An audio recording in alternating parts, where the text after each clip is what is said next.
I'm Annie, 28 years old, and my fiancé just brought his French mother to meet me. She was absolutely charming in English, but when she switched to French with him, she said something that made my blood freeze. This dumb rich girl is perfect. You'll marry her for the green card, then get rid of her for the inheritance. They both laughed like it was the funniest joke in the world. They had no idea I understood every single word. Where are you watching from today? Drop your location in the comments below and hit that like and subscribe button if you've ever felt completely betrayed by someone you trusted. You'll definitely want to stick around for what happened next. Let me back up and tell you how I got to this moment sitting at Le Bernardin, the most expensive restaurant in the city, listening to my future mother-in-law plot my financial ruin in a language she thought I couldn't understand. 6 months ago, I was on top of the world. I'd just gotten engaged to Jean-Baptiste, this incredibly charming French guy I met at work. He was everything I thought I wanted. Sophisticated, cultured, and head over heels in love with me. Or so I believed. The proposal was straight out of a fairy tale. He took me to Central Park during the first snow of winter, got down on one knee right by the Bethesda fountain, and asked me to be his wife in that sexy French accent that made my knees weak. I said yes without hesitation. Why wouldn't I? We'd been dating for 18 months, he'd integrated seamlessly into my life, and my friends adored him. Plus, I'd been dreaming of a wedding where I could surprise him by saying my vows in French. So romantic, right? I'd been secretly taking lessons twice a week with this amazing tutor named Marie. The irony wasn't lost on me now, sitting across from Isabelle Dubois, his mother, who'd flown in from Lyon specifically to meet the American girl her son was planning to marry. She'd been nothing but gracious all evening, complimenting my dress, asking about my work in marketing, and expressing how excited she was about the wedding. But when the wine arrived, and she thought the ambient noise would cover their conversation, everything changed. Elle est parfaite pour notre plan, she'd whispered to Jean-Baptiste. She's perfect for our plan. My fork stopped halfway to my mouth as I forced myself to keep chewing, to keep smiling, to keep playing the role of the clueless American girlfriend. Oui, maman. Elle ne soupçonne rien. Yes, mom. She suspects nothing. That's when she delivered the line that shattered my world. The one about the green card and the inheritance. Turns out, dear Jean-Baptiste had done his homework. He knew about the trust fund I'd inherited from my grandmother, the one that had made me financially comfortable at 28. He knew about my family's real estate investments, the portfolio I'd built through careful planning and smart decisions. What he didn't know was that I'd been preparing to surprise him with fluent French on our wedding day. 5 months of intensive lessons had given me more than basic conversational skills. I understood every calculated word they exchanged about their timeline, their strategy, their complete and utter contempt for the stupid American, who was about to hand them everything on a silver platter. The waiter approached to refill our wine glasses, and Isabelle seamlessly switched back to English, her voice warm and maternal. Annie, darling, I simply must tell you how perfectly you compliment Jean-Baptiste. You're exactly what he needs. If only she knew how right she was about to be. But what I did next changed everything. Growing up in Greenwich, Connecticut, I learned early that money doesn't buy you love, but it sure attracts a lot of interesting people. My parents died in a car accident when I was 22, leaving me with a substantial inheritance and a hard-learned lesson about who to trust. Apparently, I hadn't learned it well enough. Jean-Baptiste had appeared in my life at the perfect moment. I'd just ended a relationship with a guy who turned out to be more interested in my investment portfolio than my personality. I was gun-shy, cautious, and determined to find someone who wanted me for me, not my bank account. Enter JB, as he liked to be called, with his effortless charm and apparent disinterest in my financial situation. He worked in international consulting, made good money, and always insisted on splitting checks. He drove a modest sedan, lived in a decent but not luxurious apartment, and never once asked about my family's wealth. I was completely smitten. Here was this sophisticated European man who seemed genuinely interested in my thoughts, my dreams, my terrible jokes about spreadsheets. He'd moved to New York 3 years earlier for work, and his visa situation seemed stable. Never once did he mention needing help with immigration status. Our first date was at a small French cafe in Soho. Nothing fancy, nothing expensive. He ordered in French, translated the menu for me with patient humor, and told me stories about growing up in Lyon. His mother was a retired schoolteacher. His father had passed away when he was young, and he spoke about family with such genuine warmth that it made my heart ache for what I'd lost. Family is everything, he'd said that night, reaching across the table to squeeze my hand. Without them, we are just floating through life without anchor. I should have paid more attention to those words. Family was indeed everything to Jean-Baptiste, just not in the way I thought. The relationship progressed naturally. He met my friends. I met his colleague circle. We spent weekends exploring the city, cooking together in my kitchen, talking about books and travel and the future. He was patient with my trust issues, understanding about my occasional emotional walls, and incredibly supportive when I struggled with missing my parents. 3 months in, he mentioned that his mother was eager to meet me, but understood that international travel was expensive and complicated. Such a thoughtful son, making sure I didn't feel pressured to fly to France before I was ready. How considerate of him to be so understanding about money. By month 6, we were talking about moving in together. By month 12, marriage felt inevitable. When he proposed, I was ready to say yes before he finished asking the question. This was my person, my forever, my happily ever after. That's when I decided to surprise him with French lessons. I wanted to honor his heritage, show him how much his culture meant to me, prove that I was worthy of joining his family. The classes were challenging but exhilarating. Marie, my tutor, was impressed with my progress and enthusiasm. "You have natural ear for language," she'd tell me. "Your accent is quite good for American. Jean-Baptiste will be so surprised and pleased." I practiced conjugations while commuting to work, listened to French podcasts during lunch breaks, and watched French films with subtitles every weekend he was busy with work. I was so proud of my secret project, so excited for the moment when I'd reveal this romantic gesture. Planning the wedding had been a joy. We'd chosen a venue, selected a date 8 months out, and started the guest list. JB was so helpful with everything, particularly interested in the financial details. Which vendors required deposits, what the cancellation policies looked like, how the payments would be structured. "I want to contribute equally," he'd insisted. "This is our day, not just yours." Such a gentleman, so concerned with fairness and partnership. I was touched by his determination to pay half, even when I assured him my trust fund could easily cover the expenses. He'd seemed almost uncomfortable discussing my family's wealth, changing the subject whenever I brought up my inheritance or investment returns. Red flag number 1, though I didn't see it then. A man who's genuinely in love doesn't get uncomfortable when his fiancée mentions financial security. But I was too busy being grateful for his apparent lack of gold digger tendencies to question why he seemed so awkward about money conversations. Red flag number 2 came when he started asking detailed questions about my estate planning. Did I have a will? What happened to inherited assets after marriage? How did joint property work in New York? All perfectly reasonable questions for an engaged couple, right? I was so naive, so trusting, so completely unprepared for what was coming. That was my first mistake. The engagement period flew by in a whirlwind of cake tastings, dress fittings, and vendor meetings. Jean-Baptiste was the perfect fiancé, involved in every decision and endlessly supportive of my vision for our special day. He particularly loved hearing about the financial aspects, nodding thoughtfully when I explained how my grandmother's trust fund was structured and what it meant for our future security. "Your grandmère sounds like a remarkable woman," he'd say, stroking my hand, "to leave such legacy for her family. You must miss her very much." I did miss grandmère terribly. She'd been my anchor after my parents died, the one who taught me about financial responsibility and the importance of protecting what previous generations had built. Her trust fund wasn't just money, it was security, independence, and the freedom to make choices based on love rather than necessity. JB seemed to understand this on a deep level.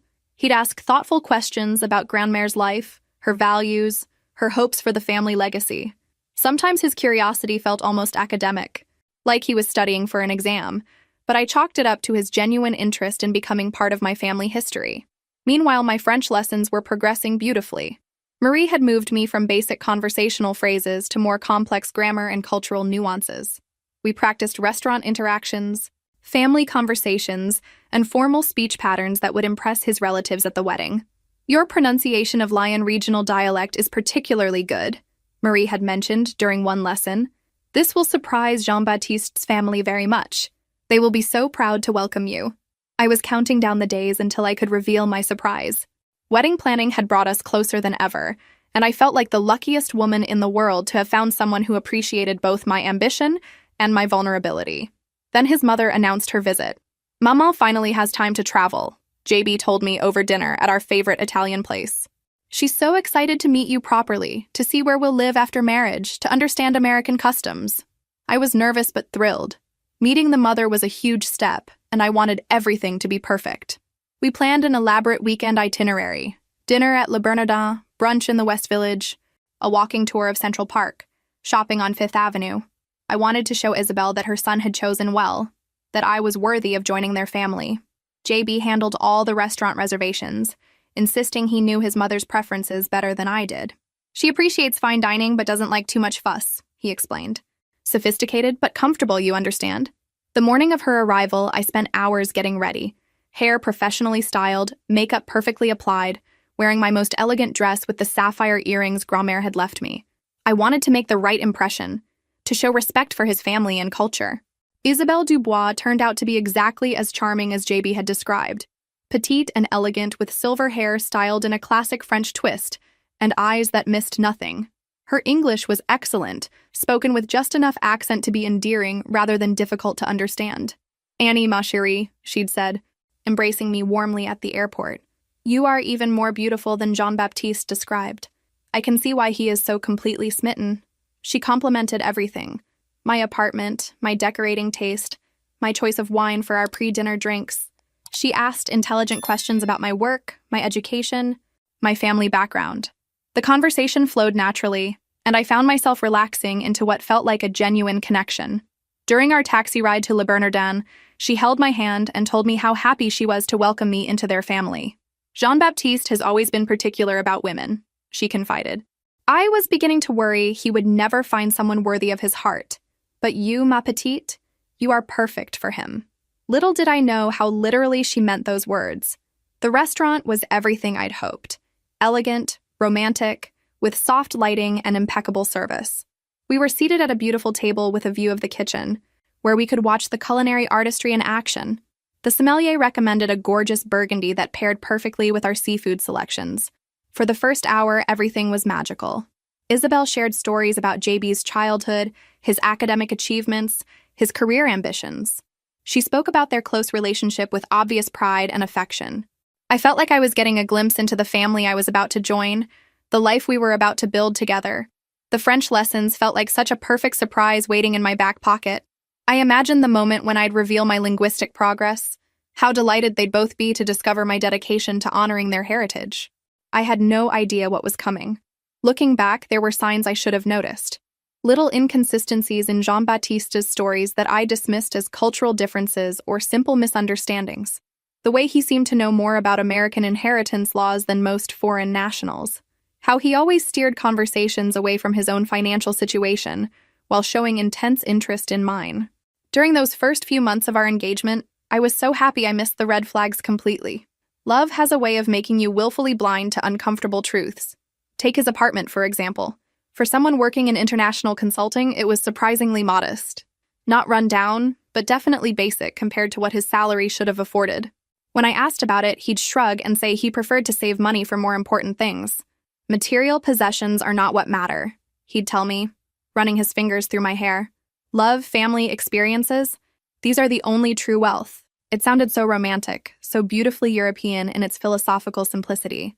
I admired what I thought was his lack of materialism, especially compared to my ex-boyfriend who'd been obsessed with luxury brands and status symbols. But there were other things, like how he'd grown quiet and distant after I'd casually mentioned the exact amount of my trust fund during a conversation about wedding budgets, or how he'd suddenly become very interested in accompanying me to meetings with my financial advisor, claiming he wanted to understand American investment strategies. "In France, we handle money differently," he'd explained when I questioned his sudden fascination with my portfolio. "I want to learn your systems so I can be a helpful partner." He also started asking strange questions about my family history. Not sentimental questions about my parents or grandparents as people, but specific inquiries about estate planning and inheritance structures. When did I inherit? How was the trust structured? What would happen to the assets if something happened to me? "These are important things for married couples to discuss," he'd reasoned when I expressed confusion about his line of questioning. "In France, we are very practical about financial planning." I bought it completely. After all, he was right that engaged couples should be transparent about finances. I appreciated what seemed like his responsible approach to our future together. Then, there was his reluctance to introduce me to other French people in New York. The city has a sizable French expatriate community, but JB claimed he preferred to keep his professional and personal lives separate. When I suggested we attend a French cultural event or visit the French consulate's public programs, he always had reasons why it wasn't a good idea. "These people are very gossipy," he'd explain. "Too much drama, too many questions. I prefer our privacy." Another thing that should have bothered me. His visa status remained mysteriously vague. Whenever I asked about the details, he'd give complicated explanations about consulting work and international agreements that made my eyes glaze over. I trusted him to handle his own immigration issues, figuring it wasn't my business unless he made it my business. The biggest red flag came 3 weeks before his mother's visit. I'd been looking through his jacket pocket for his phone charger when I found a business card for an immigration attorney. Not unusual for someone on a work visa, right? But when I asked him about it later, he seemed genuinely surprised that I'd found it. "Oh, that," he'd said, recovering quickly. "Just some questions about permanent residency options. Nothing urgent, just planning ahead." He'd kissed my forehead and changed the subject so smoothly that I let it drop. Planning ahead was responsible. I had no reason to be suspicious of a man who was clearly thinking about our long-term future together. Even Marie, my French tutor, had made an offhand comment that stuck with me. During one of our lessons, she'd mentioned that my accent was developing some interesting characteristics. "You are learning very proper French," she'd observed, "but also some colloquialisms that are quite specific to certain regions. Where did you pick these up?" When I told her they came from conversations with Jean-Baptiste, she'd looked thoughtful. "Interesting. Some of these phrases are more common in Paris than Lyon. Perhaps he spent time there for school or work." At the time, I'd just assumed JB had lived in different parts of France throughout his life. It didn't occur to me to question why his linguistic patterns didn't match his supposed hometown. All of these little inconsistencies were swimming around in the back of my mind as we sat in Le Bernardin with his mother. I was so focused on making a good impression that I pushed down any lingering doubts about the man I was planning to marry. The signs were all there.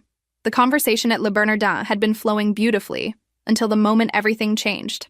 Isabelle had been charming, asking about my work with genuine interest and sharing delightful stories about Jean-Baptiste's childhood. The wine was perfect, the food exceptional, and I felt like I was finally being welcomed into the family I'd been dreaming of joining. That's when their French conversation started. It began innocuously enough. The waiter had just brought our entrees, and there was a natural lull in conversation as we admired the beautiful presentations. Isabelle leaned toward JB and made what sounded like a casual comment about the food. But as their whispered exchange continued, my blood gradually turned cold. "Tu es sûre qu'elle ne comprend pas? Are you sure she doesn't understand?" "Absolument. Elle ne parle que l'anglais. Typiquement américaine." "Absolutely. She only speaks English. Typically American." I kept my expression neutral, continuing to cut my salmon as if I were completely oblivious to their conversation. 5 months of intensive French lessons had prepared me for exactly this moment, though not in the way I'd originally intended. "Le testament est-il en ordre? Is the will in order?" "Pas encore, mais ça viendra après le mariage. Elle me fait entièrement confiance." "Not yet, but that will come after the marriage. She trusts me completely." The fork trembled slightly in my hand, but I forced myself to take another bite, to nod and smile when they looked in my direction. Inside, my heart was racing and my mind was spinning, trying to process what I was hearing. "Et l'héritage de la grand-mère? And the grandmother's inheritance? Plus de 2 millions, plus les propriétés. Elle ne se doute de rien. More than 2 millions, plus the properties. She doesn't suspect anything." Isabelle's laugh was soft and musical, the same laugh that had charmed me all evening. "Mon fils intelligent, tu as bien choisi ta cible. My clever son, you chose your target well." I managed to swallow the bite of food that had turned to ash in my mouth. Target. They'd called me a target. "Combien de temps après le mariage?" How long after the marriage? 6 mois, peut-être 1 an. Il faut que ce soit crédible. Puis divorce et on récupère la moitié de tout. 6 months, maybe a year. It has to look credible. Then divorce, and we recover half of everything. Et si elle résiste? And if she resists? JB's response made my skin crawl. Elle ne résistera pas. Elle est trop neuve, trop amoureuse. Les Américaines riches sont si faciles à manipuler. She won't resist. She's too naive, too in love. Rich American women are so easy to manipulate.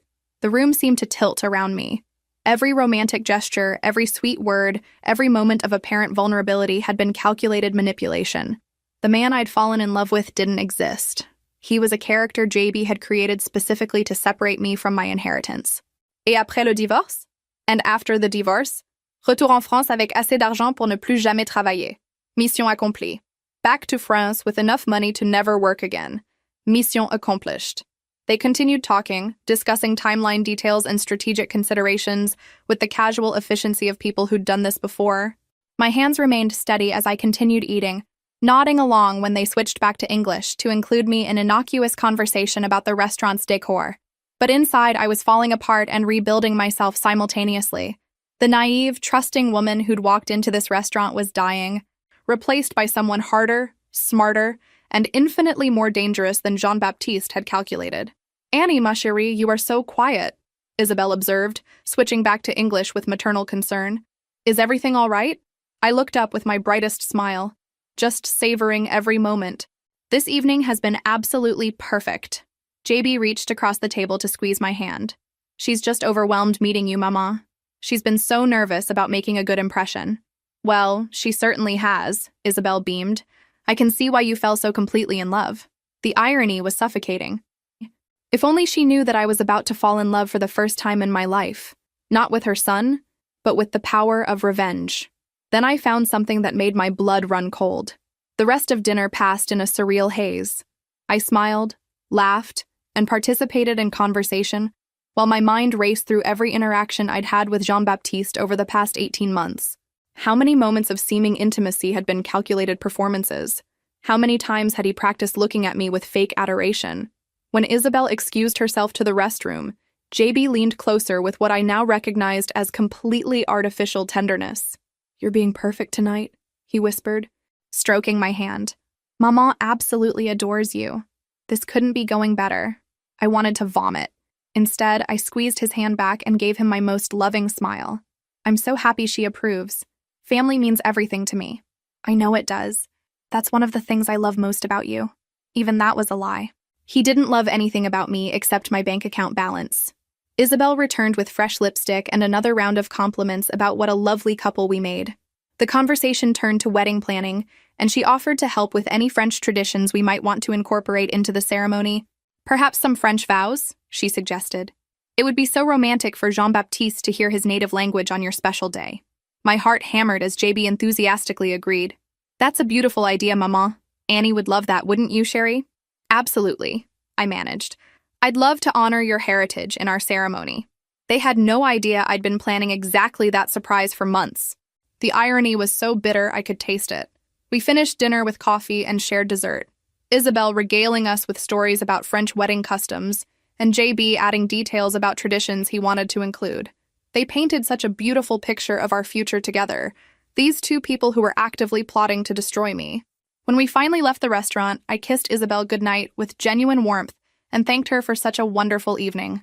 She hugged me tightly and whispered in my ear, "Welcome to the family, ma petite. You are going to make Jean-Baptiste so happy." The taxi ride back to my apartment was torture. JB held my hand and talked about how perfectly the evening had gone, how much his mother liked me, how excited he was for her to be part of our wedding planning process. "She's going to love helping with all the details," he said. "Maman has excellent taste and such good instincts about people."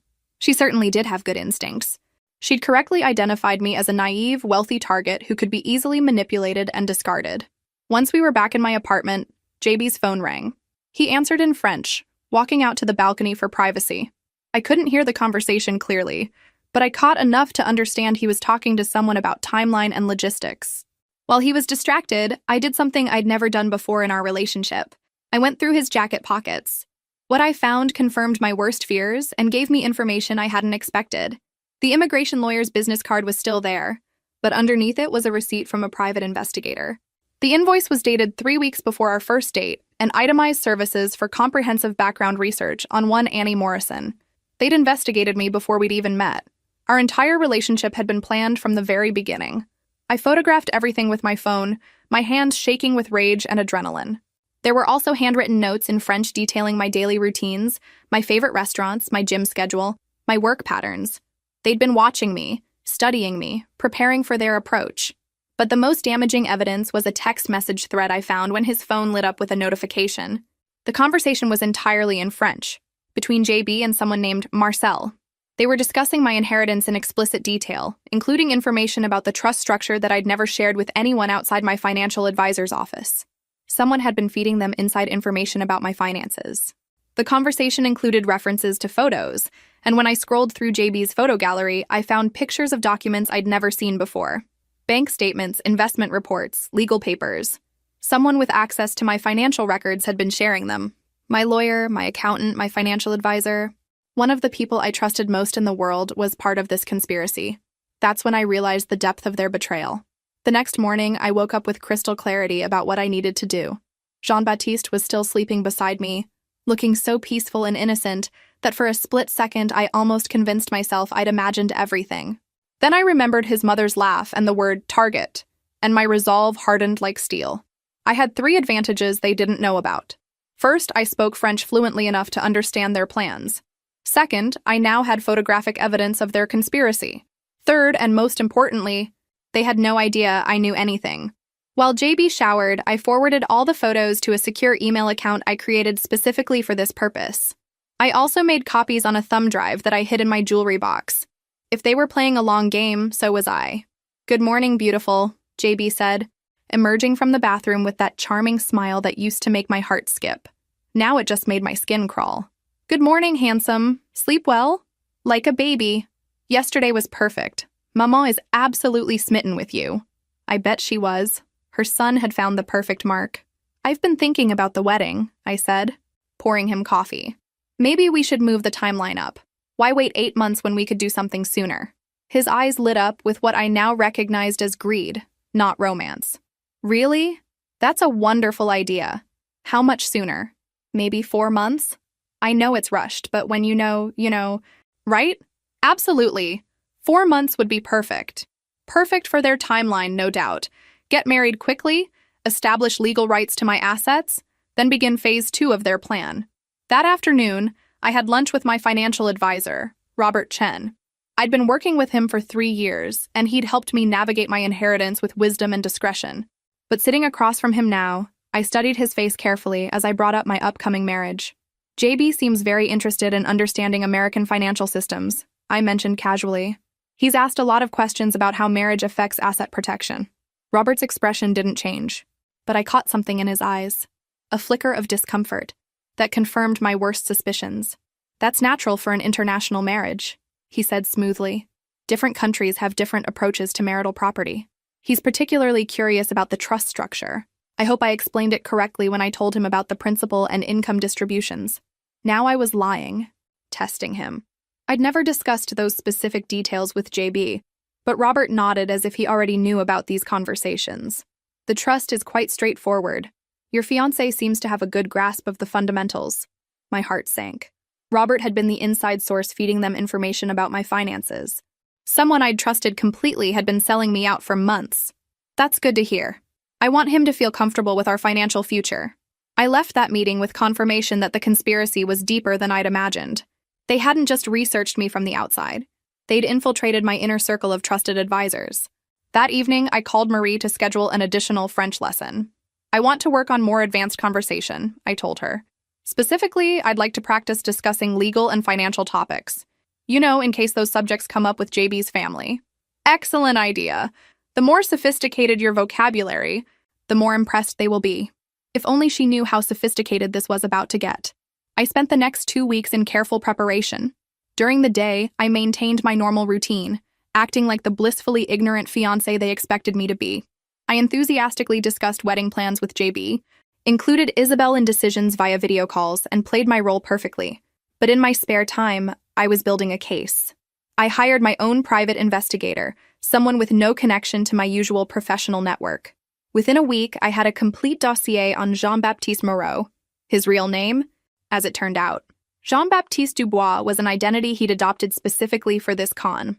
The real Jean-Baptiste Moreau had a history. 3 previous engagements to wealthy American women, all of which had ended in expensive divorces that left him significantly richer. He wasn't even French by birth. He was from Quebec, which explained the linguistic inconsistencies Marie had noticed. Isabel wasn't his mother. She was his partner in crime, an actress named Isabelle Tremblay, who specialized in long-term confidence schemes targeting wealthy individuals. They were professionals, and I was their latest job. But they'd made one crucial mistake. They'd underestimated me. What do you think will happen next? Drop your predictions in the comments below and hit that subscribe button if you're ready to see how this story unfolds. Armed with the truth about Jean-Baptiste's identity, I began planning my counterattack with the methodical precision of a chess master. Every move had to be calculated, every reaction anticipated. They thought they were playing a naive American girl, but they were about to discover they'd chosen the wrong target. First, I needed to protect my assets without alerting them to my knowledge of their plan. I scheduled a meeting with a new financial advisor, someone Robert Chen had never heard of.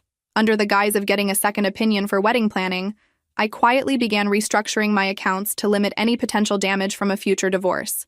I want to ensure my grandmother's legacy is protected, I told my new advisor, Sarah Martinez. My fiancé is wonderful, but my grandmother always taught me to be cautious with family wealth. Sarah helped me establish additional trusts and protections that would be nearly impossible for JB to access, even after marriage. To anyone reviewing my finances casually, it would look like standard premarital planning, but I was building a fortress around my inheritance. Meanwhile, I played the role of excited bride-to-be perfectly. I scheduled dress fittings, sent save-the-date cards, and included both JB and Isabel in every decision. They had no idea I was quietly canceling vendors and changing arrangements behind the scenes. "You seem so much happier since we moved up the timeline," JB observed one evening as we reviewed catering options. "I love seeing you this excited about our future." "I can't wait to be your wife," I replied, which was technically true. I couldn't wait for him to find out exactly what kind of wife he was getting. My private investigator, Marcus, provided increasingly damning evidence about their operation. They'd been running this scheme for 5 years, targeting wealthy single women through carefully orchestrated chance meetings. JB would get hired by companies where their research showed he'd have access to high-net-worth individuals. Our meeting hadn't been coincidence. He'd specifically requested assignment to the project where I was the client liaison. "There's more," Marcus told me during one of our discreet meetings. "Robert Chen isn't just providing information. He's actively helping them structure the financial strategy for maximum extraction. He gets 15% of whatever they steal." The betrayal cut deep, but it also clarified my path forward. I wasn't just going to expose Jean-Baptiste's fraud. I was going to destroy their entire operation. I began documenting everything with obsessive detail. Every conversation, every shared document, every financial discussion was recorded or photographed. I installed hidden cameras in my apartment and audio recording devices that could capture their French conversations when they thought I wasn't listening. The evidence I gathered was staggering. They discussed specific amounts they planned to extract, timeline for initiating divorce proceedings, and strategies for manipulating me emotionally during the separation process. They'd even researched my psychological profile to identify my vulnerabilities. "Elle a des problèmes d'abandon depuis la mort de ses parents," I heard Isabelle tell JB during one of their phone calls. "Utilise ça si elle devient difficile." She has abandonment issues since her parents' death. Use that if she becomes difficult. They were planning to weaponize my grief against me. But the most revealing conversation came when they thought I was at work late one evening.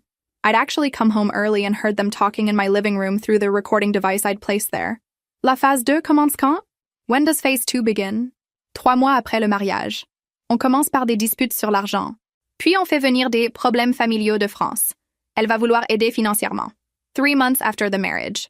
We start with fights about money, then we bring in family problems from France. She'll want to help financially. Et si elle refuse? And if she refuses? On intensifie la pression émotionnelle. Chantage si nécessaire. Elle finira par céder. We intensify the emotional pressure. Blackmail if necessary. She'll eventually give in. They weren't just planning to divorce me. They were planning to psychologically torture me first, extracting as much money as possible before discarding me completely. That night, I made a decision that would change everything. I wasn't going to wait for their timeline. I was going to control when and how this confrontation happened. I called my lawyer, someone JB had never met, and scheduled an emergency meeting for the next day. "I need to dissolve an engagement and protect myself from fraud," I told her. "And I need to do it in a way that ensures the perpetrators face criminal consequences." "How much evidence do you have?" "Enough to put them away for a very long time." But I wasn't satisfied with just stopping them. I wanted justice for their previous victims and insurance that they'd never target another woman the way they'd targeted me. The game was about to change completely. My lawyer, Elizabeth Harper, was everything I needed. Sharp, experienced, and completely unconnected to my usual professional circle. When I laid out the evidence I'd gathered, her expression shifted from skeptical to impressed to deeply concerned. "This is far more sophisticated than typical romance fraud," she said, reviewing the photographs and audio recordings. "This is organized crime with multiple victims across several years. We need to involve federal authorities." "Not yet," I said firmly. "I want to catch them in the act first. If we move too early, they'll just disappear and start over somewhere else with new identities." Elizabeth studied me carefully. "What exactly are you proposing?" I want to let the wedding proceed, but on my terms. When they make their move, I'll be ready for them. That's extremely dangerous. These people have demonstrated they're willing to use psychological manipulation and potentially blackmail. What if they escalate to physical threats? They won't. I'm too valuable to them undamaged. Besides, I'll have backup plans they don't know about. We spent the next 2 hours crafting a strategy that would give me maximum protection, while allowing JB and Isabel enough rope to hang themselves. Elizabeth would prepare all the legal documents in advance, ready to be filed the moment I gave the signal. A friend of hers in the FBI would be briefed on the situation, prepared to move quickly when we had sufficient evidence for criminal charges. But the most important element was the prenuptial agreement I was going to insist on. Tell Jean-Baptiste that your lawyer requires it for tax purposes, Elizabeth suggested. Make it seem like a bureaucratic necessity rather than a choice. The prenup will protect your assets and give us legal standing if they attempt fraud. That evening, I brought up the prenup during dinner at our favorite restaurant. JB's reaction was everything I'd expected. A prenuptial agreement? He looked genuinely confused. But Sherry, we trust each other completely. Why would we need such a thing? It's not about trust, I explained, playing my role perfectly. My lawyer says it's required because of the trust structure, something about tax implications and estate planning. I don't really understand all the details, but she insists. I watched him process this information, clearly trying to figure out how it would affect their plan. What exactly would this agreement cover? Just standard stuff. Protection of premarital assets, inheritance rights, that sort of thing. Elizabeth says it's routine for anyone with substantial family wealth. I suppose if your lawyer insists, he said slowly. I just don't want anything to suggest we don't trust each other. Of course not. It's purely technical. In fact, having everything clearly defined will make things simpler for us. He agreed, but I could see the wheels turning in his head. That night, I heard him on the phone with Isabel, speaking in rapid French about the unexpected complication. Ça change les plans? Does this change the plans? Pas nécessairement. On adapte la stratégie. Il faut voir les détails du contrat. Not necessarily. We adapt the strategy. We need to see the contract details. They were already planning how to work around the prenup, which would provide additional evidence of their fraudulent intent. Over the next few weeks, I maintained my enthusiastic bride persona, while secretly orchestrating every detail of their downfall. The prenup negotiations gave Elizabeth opportunities to document their attempts to modify terms in ways that would benefit their scheme. Meanwhile, my French lessons with Marie took on new purpose. I practiced legal terminology and formal speech patterns, preparing for the moment when I would reveal my linguistic abilities in the most devastating way possible. Your pronunciation has become quite sophisticated, Marie observed during one lesson. You sound almost native in some phrases. Jean-Baptiste will be amazed. He certainly would be. I also began subtly testing JB's reactions to various scenarios, gauging how he'd respond when his plan eventually unraveled.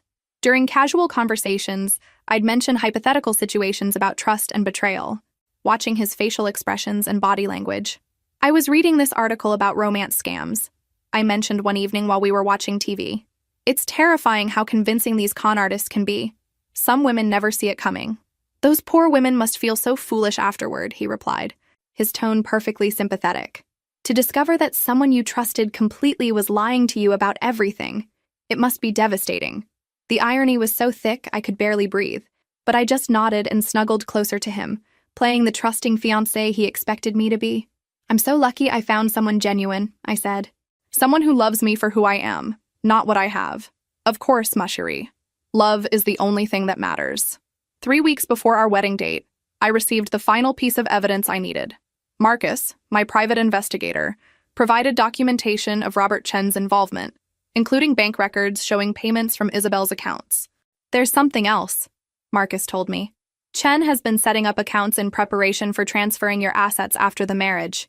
The infrastructure is already in place. That's when I knew it was time to spring my trap. The final phase of my plan required perfect timing and nerves of steel. I had to let Jean-Baptiste and Isabel believe they were in complete control while actually orchestrating every aspect of their exposure. 3 weeks before our scheduled wedding, I put the final pieces in motion. First, I arranged for my real wedding to be a much smaller affair than they expected.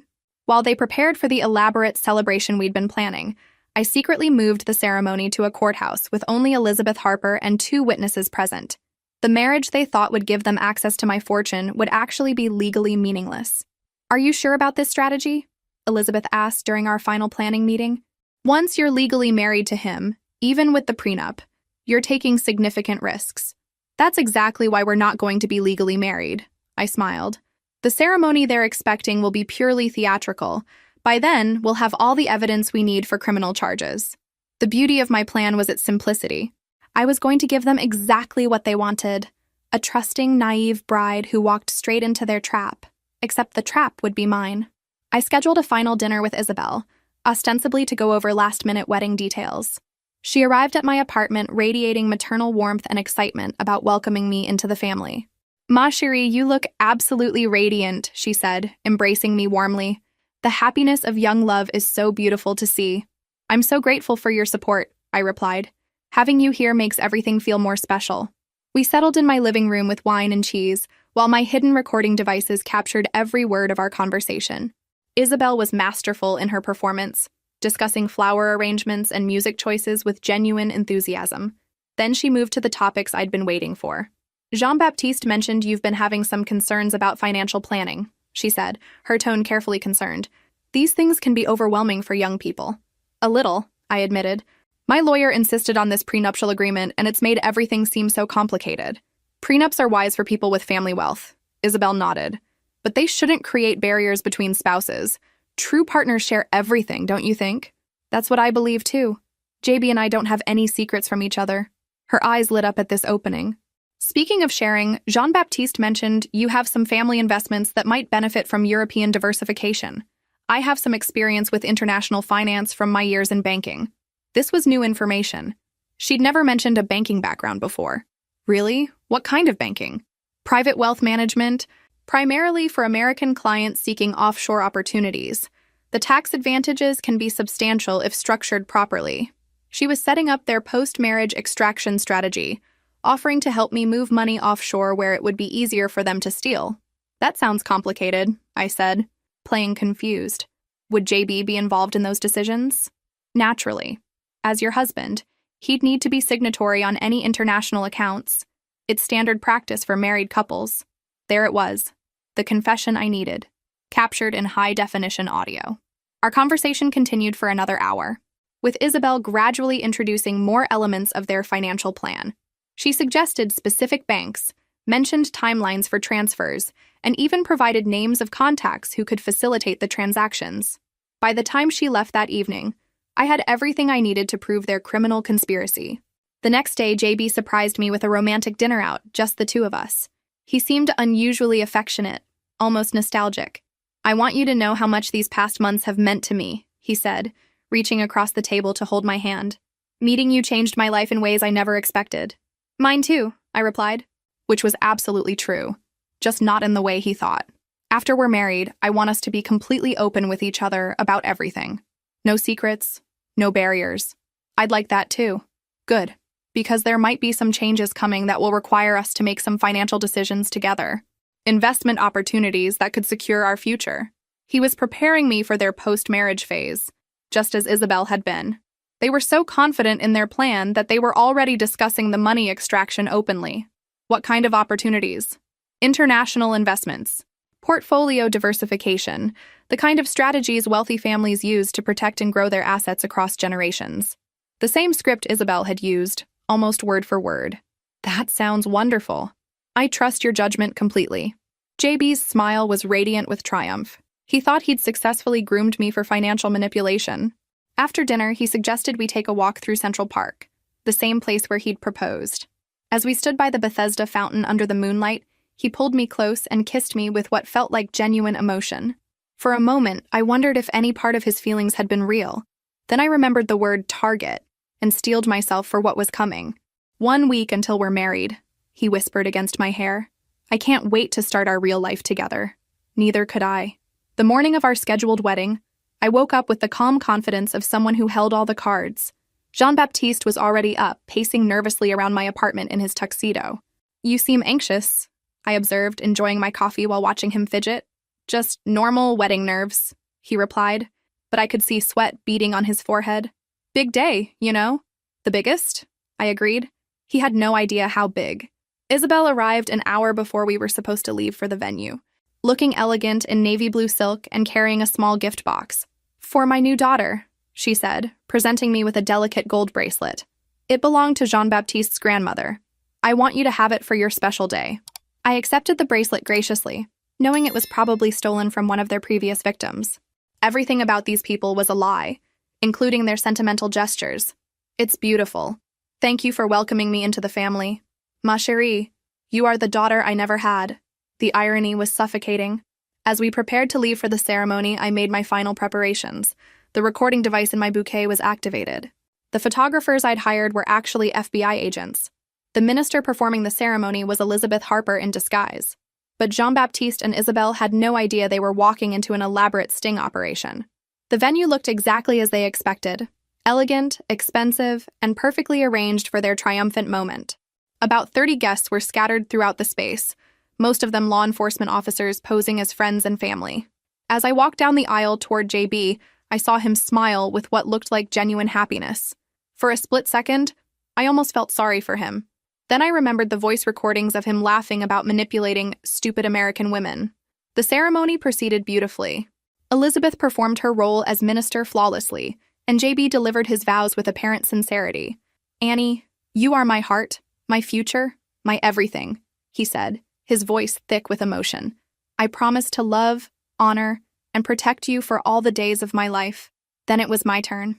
I took a deep breath and began speaking in perfect, fluent French. "Jean-Baptiste, ou devrais-je dire Jean-Baptiste Moreau, j'ai quelque chose à te dire. Jean-Baptiste, or should I say Jean-Baptiste Moreau, I have something to tell you." The color drained from his face instantly. Isabelle gasped audibly from the front row. "J'ai découvert votre plan il y a des semaines. Je sais tout sur vos combines, vos victimes précédentes, et votre intention de me voler mon héritage. I discovered your plan weeks ago. I know everything about your schemes, your previous victims, and your intention to steal my inheritance." JB tried to speak, but I continued relentlessly. "J'ai enregistré toutes vos conversations. J'ai des preuves de votre fraude documentaire, de vos fausses identités, et de la complicité de mon conseiller financier. I've recorded all your conversations. I have evidence of your document fraud, your false identities, and my financial advisor's complicity." Isabelle started to stand up, but found her way blocked by two very large men in suits. "Cette cérémonie n'est pas légale," I continued, "et vous êtes tous les deux en état d'arrestation pour fraude, conspiration, et extorsion. This ceremony isn't legal, and you're both under arrest for fraud, conspiracy, and extortion."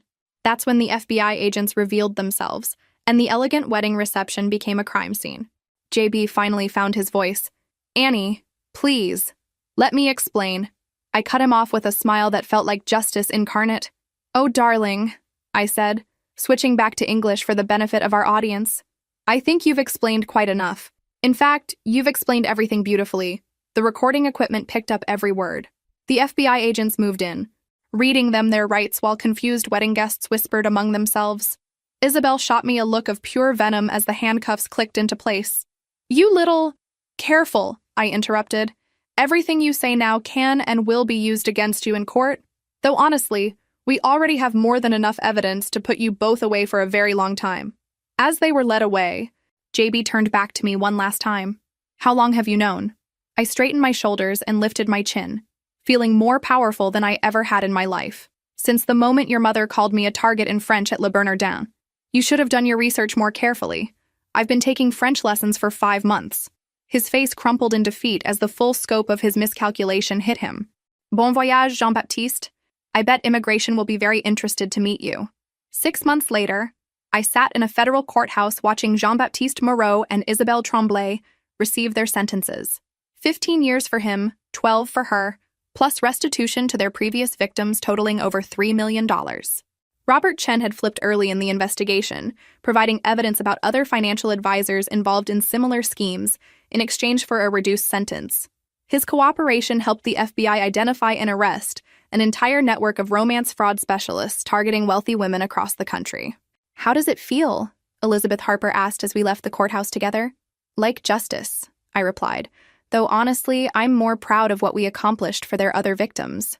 The investigation had identified 7 other women who'd been defrauded by JB and Isabelle over the past 5 years.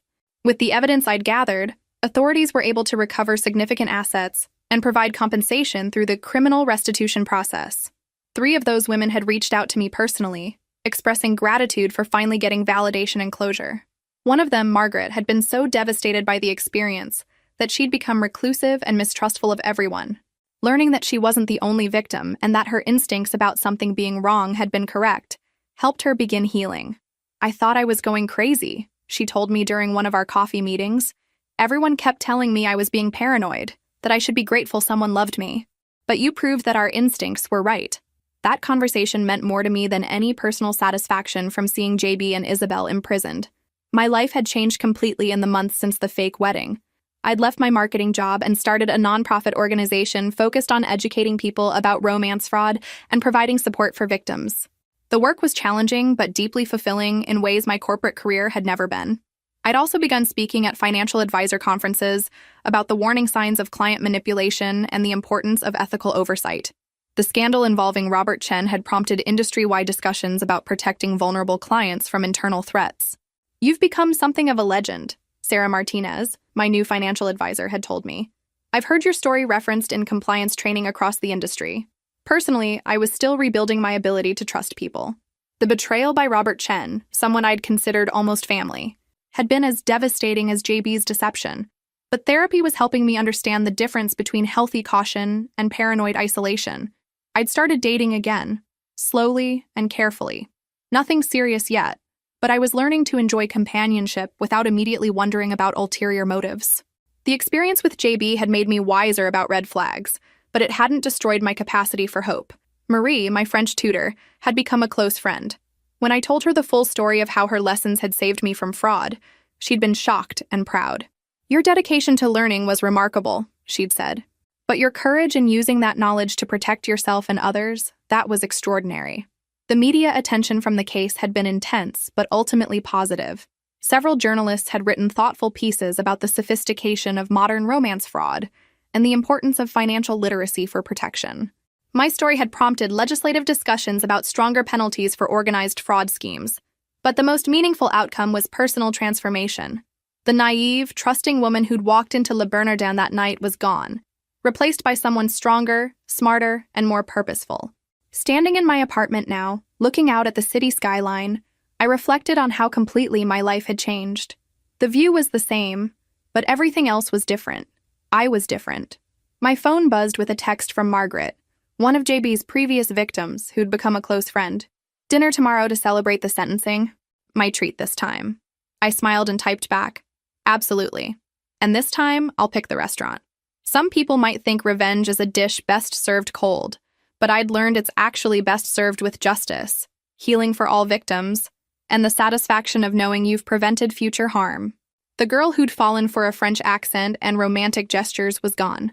In her place was a woman who understood that real love doesn't require you to be naive, that trust should be earned gradually, and that the most attractive quality in a partner isn't charm, it's integrity. I'd learned to listen not just to what people say, but to what they reveal when they think no one is paying attention. I'd discovered that sometimes the greatest gift you can give yourself is the willingness to walk away from anything that doesn't honor your worth. Most importantly, I'd learned that being deceived doesn't make you weak or foolish. It makes you human. What matters is how you respond when you discover the truth. If this story resonated with you, make sure to like and subscribe for more real-life stories of overcoming betrayal and finding strength. And remember, trust your instincts, protect your assets, and never be afraid to verify what people tell you about themselves. Your intuition is often right, even when everyone else tells you you're being paranoid. Sometimes the most romantic thing you can do is hire a private investigator,